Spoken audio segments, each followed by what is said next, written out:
Kang parkiran bahas itu. Celu lah. Tak bisa lu, ada parkir awak ini kau disut SPT waduh, surat tentang kerja waduh kau. Kalau orang masuk sekolah kali, selama kau ni kecem pungli kau. Pedagang mu cenok pungli, awak orang kanciang sih kau. Tak bisa doh, waduh sulit. Wah membayar tiap bulan, kalau parkir sewa tak mungkin. Wah membayar tiap bulan.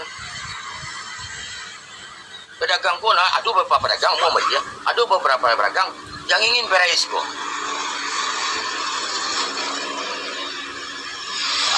Tak mungkin lah pedagang bisa minta ambo. Ya ambo punya tanah ini.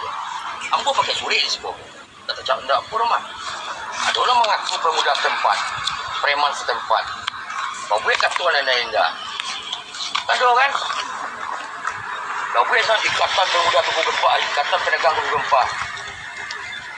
Mawak punya tubuh gempa kau.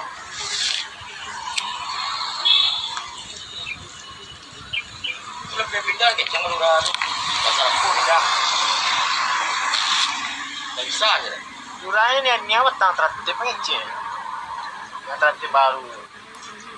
Ya dia pungli ya. Kita minta 1,000 sebulan. Itu pun kadang-kadang payah minta. Sampai tanggal 20. Dan jujur kuah. Wah, kau jujur wah. Dah besok lah dah, 2 hari dah, 3 hari dah. Dan diam je. Pindah belakang tu nampak bakir apa orang bakir nak. Sama-sama nak malam. Awak boleh pin ada orang mengalir kau. Biarlah biar kosong tampek kau. Awak tak ketul lah mari. Kosong tampek biar awak bayar tiap bulan susah matui nak. Awak bayar susah matui. Lah. Awak bayar susah matui. Tiap bulan gua kosong tampek gua. Ganti 1 bulan gua. PP. Tadi ya kan. Yang ngaku-ngaku gue bebas pun kan.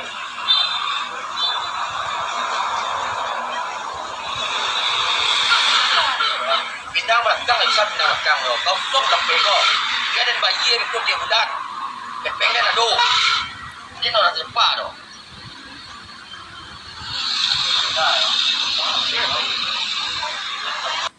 Merasa terpungli ya, Kota-Padang termasuk yang di Ibu Gempa. Kemudian share, subscribe juga ya. Nyalakan coffee lonceng.